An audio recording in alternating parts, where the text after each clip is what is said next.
Hello,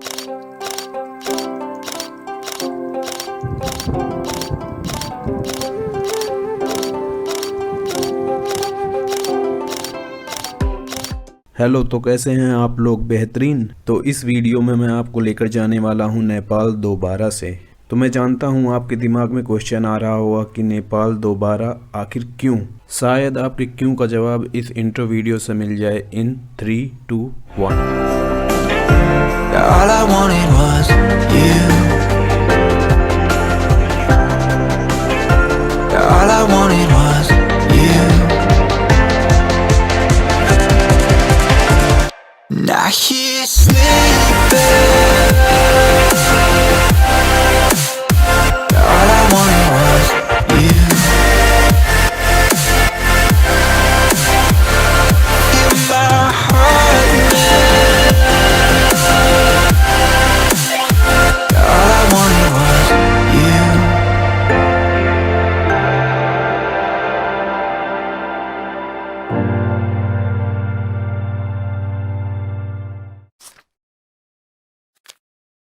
इस trip में हम एक्सप्लोर करेंगे 2 नई जगह। पहला लोकेशन होगा मुक्तिनाथ मंदिर, जो कि नेपाल के मुस्तांग जिले में आता है। अगर बात करें यहाँ पहुँचने की, तो आप बाई बस या बाई एयर पहुँच सकते हैं। बस और जीप दोनों ही आपको पोखरा से मिल जाएगी। बाई एयर के लिए नियरेस्ट एयरपोर्ट है झोमसोम। दूसरा लोकेशन होगा मनकामना देवी मंदिर, जो कि नेपाल के गोरखा जिले में आता है। बाई रोड पहुंचने के लिए आप बस या टैक्सी दोनों ही काठमांडू से ले सकते हैं। बाई एयर के लिए नियरेस्ट एयरपोर्ट भरतपुर एयरपोर्ट है। किसी भी ट्रिप के लिए आपको 3 बातों का ध्यान रखना होता है। पहला प्लानिंग, दूसरा पैकिंग, तीसरा execution. Planning done, packing done, लेकिन एग्जीक्यूशन जो है वो ईश्वर तय करते हैं।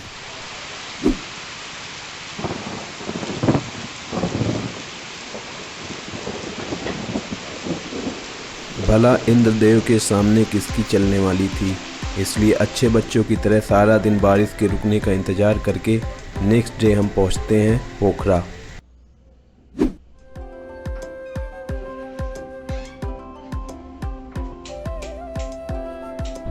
एक मिनट रुको जरा, नेपाल ट्रिप की बात हो और अविनाश भाई साथ ना हो, ऐसा कैसे?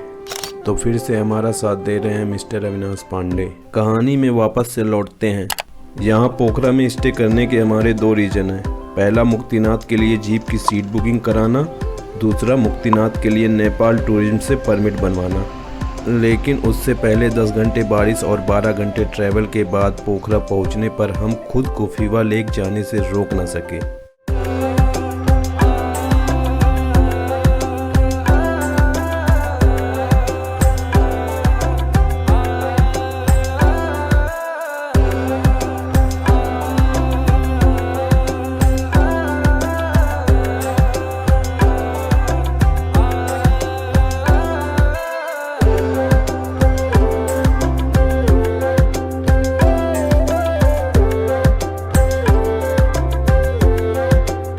हल्की बारिश, हल्का हल्का ठंड, तो कुछ इस तरह आज की शुरुआत हो रही है हमारी जीप 7 बजे आने वाली है। तो हमने सोचा क्यों ना इससे पहले फीवा लेक का मॉर्निंग व्यू देखा जाए। ये सुबह पोखरा, हाँ बेहतरीन सुबह पोखरा। बादल होने के कारण चाहे वो दिन का व्यू हो या मॉर्निंग का व्यू हो, दोनों ही टाइम फीवा लेक हमें बेहतरीन नजर आया।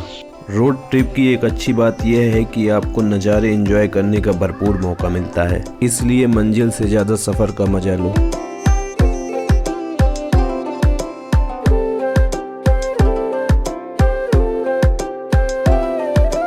ब्रेकफास्ट करने के लिए हम एक रेस्टोरेंट रुके, जिसके पीछे का व्यू ने हमारा दिल जीत लिया।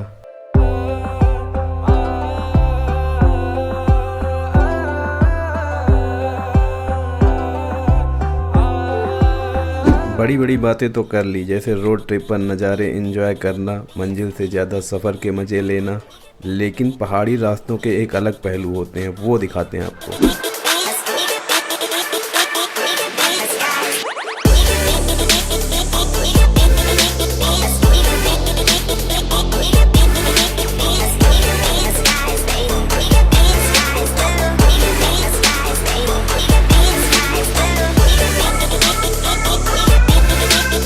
अभी तक आपको समझ आ गया होगा कि यहाँ के लोगों का मेन स्ट्रगल क्या है।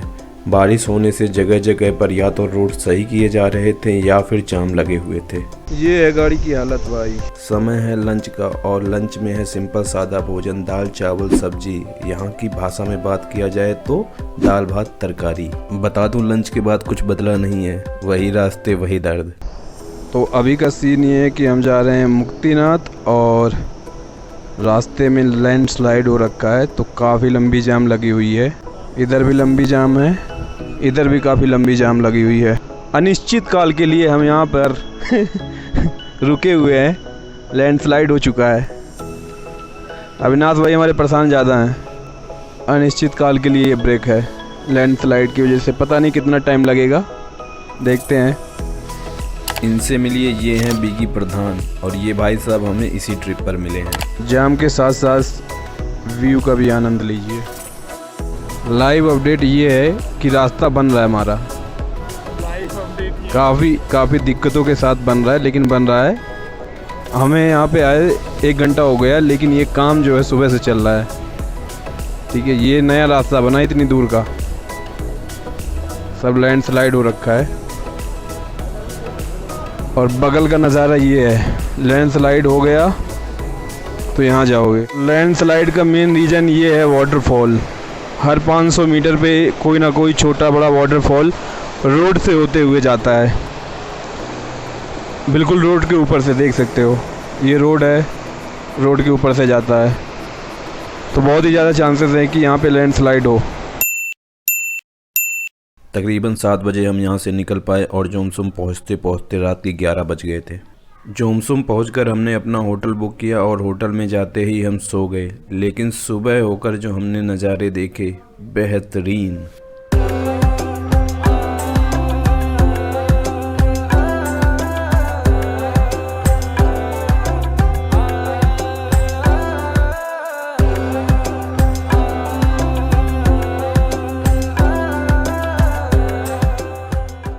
हम हैं जोमसुम में और हम यहाँ से लेने वाले हैं कुछ खाने पीने की चीज़ें, क्योंकि हमें पता है ऊंचाई पर जाने पर सामान रिलेटिवली महंगे हो जाते हैं।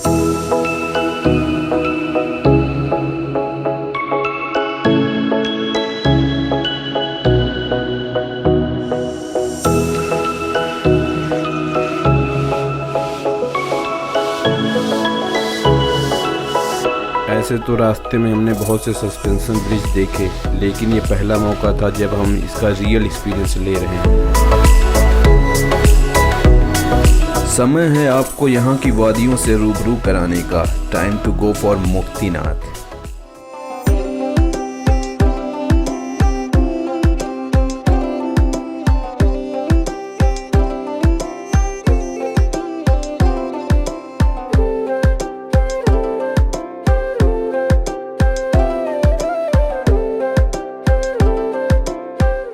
एक बात याद रखें, मंजिल से ज़्यादा सफ़र में मज़े होते हैं।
बेहतरीन। तो जॉनसन से हमने बुक किया था अपना कैब, 500 रुपये पर हेड हमने पे किया है कैब का।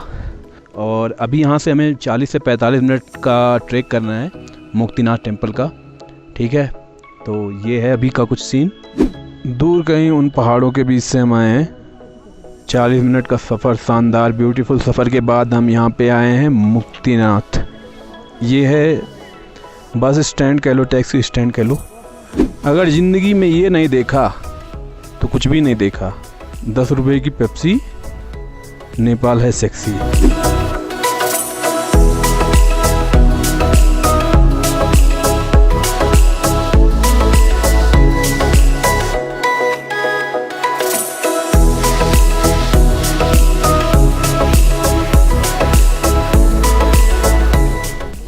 My friend, good now.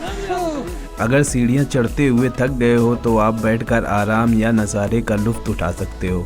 जैसे जैसे हम ऊंचाई पर जा रहे थे व्यू और भी बेहतरीन हो रहा था। ये है मंदिर के अंदर प्रसाद की दुकान, और यहाँ से हमने जो है प्रसाद चढ़ाने के लिए लिया है, जो कि 300 रुपये पैकेट है। नीचे से भी ले सकते थे लेकिन हमने लिया नहीं, कोई दिक्कत नहीं है। सीढ़ियाँ भी ख़त्म नहीं हुई हैं, अभी भी सीढ़ियाँ हैं, तो चढ़ते जाना है भाई।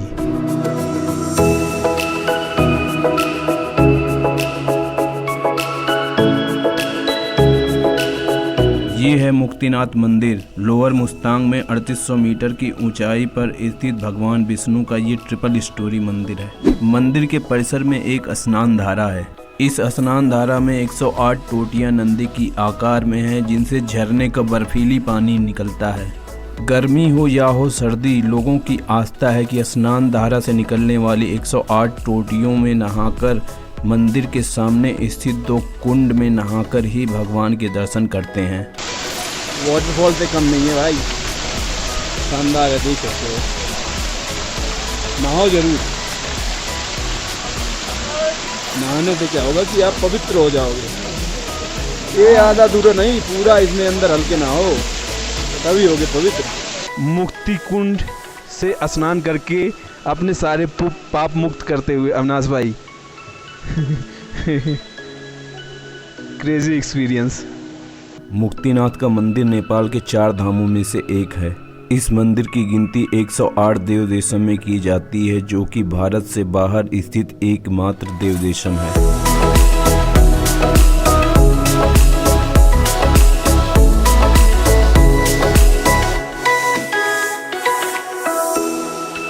मुक्तिनाथ में स्नान और दर्शन करने के बाद मानो सारी थकावट दूर हो गई हो हमारी। यहाँ पर दर्शन करने के बाद हम एक नई ऊर्जा और शक्ति के साथ ऊपर गए। 50 से 60 सीढ़ियाँ चढ़ने के बाद हमें एक मोनेस्ट्री दिखाई देता है। इस मोनेस्ट्री में प्रवेश लेने के बाद हमने जो नज़ारा देखा वो किसी भी सपने से कम नहीं था।